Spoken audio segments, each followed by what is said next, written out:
Good evening, everyone. So, my name is Jamaica Alvarez. So, my topic is all about explicit instruction in a grammar lesson. From the word explicit, the specific instruction in a grammar lesson, yung direct states information using the exact words or the detailed information on how something should be done in teaching in structured way. So, it explanation of a language, rules, and or a direction to attend a particular language structure. Explicit instruction when you're teaching a second language. So, this is the one way to teach in a second language in a grammar lesson, which is the explicit instruction, which is formal instruction that has student consciously focus on a language aspect such as grammatical forms. Explicit instruction involve activities like worksheets, repetition, or having student repeat the conjugation forms out loud. So the blank activities or conjugate or connected the verb. The idea is to have student consciously focus and learn grammatical forms such as yung malinaw na pagturo para sa mga bata, yung pagturo o pag-explain sa mga paraan at kaayusan ng wika o lingwahe. Karaniwang binubuo ito sa syntax or the arrangement of the words to create well-formed sentences or a morphology focus of the formation of a words and a language, including inflection, yung pagbubuo ng tono ng wika, and sometimes phonology, yung pag-iba-iba ng tunog sa wika, and also semantics relating to a meaning in a language, yung mga meaning ng bawat salita or yung buong sentences. So explicit instruction is an excellent tool for teaching grammatical forms, but it does have some downside. For one, it does not involve any communication practice. Dili ma-enhance ang ma-master sa mga bata ang ilang communication skills using the second language or the English language. This is a way to teach in a direct and structured way. Lessons crystal clear. It gives kids lots of opportunities to practice skills, but not included the communication, no?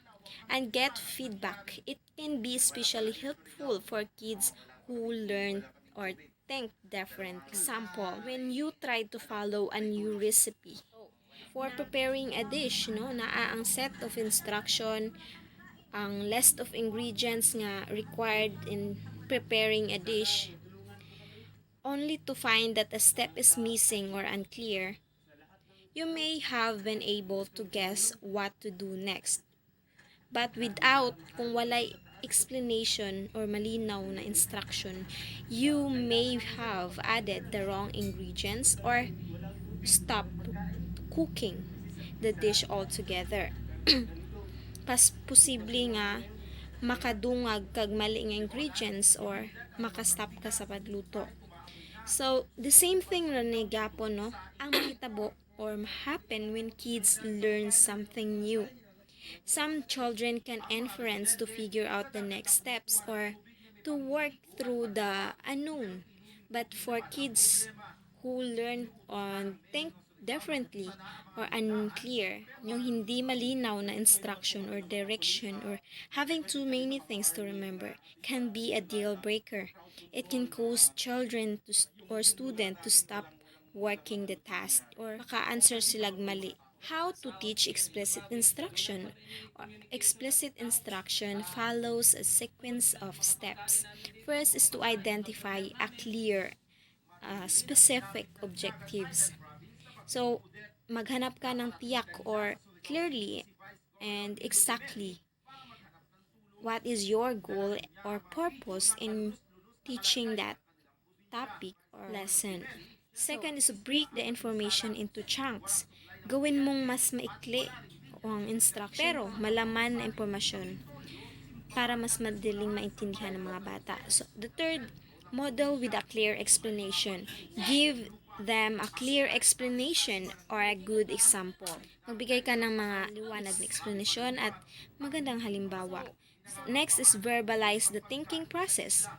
As a future teacher, we need to express our ideas in speaking out loud for the children that lesson. So, to provide opportunities to practice, maghatag kag panahon or pagkakataon so that the student will practice or mainsayo nila ang yung mga task that you given. So next or the last one is give feedback. After the task as a teacher, no, magbigay ka ng tamang impormasyon pagkatapos nila perform sa task that you give. Magbigay ka ng reaction of their performance. So next, designing a grammar lesson. Lesson planning design that sets a tone of deliberate intention on your own part as an instructor.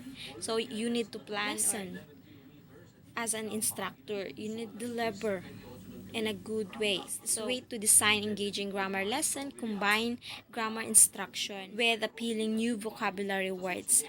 Yung pagsamahin mong mapa-explicit or implicit instruction at in attractive and interesting a body of words used in a detailed language or interesting words, no, na and related ang iyang meaning so that the student will listen and motivate.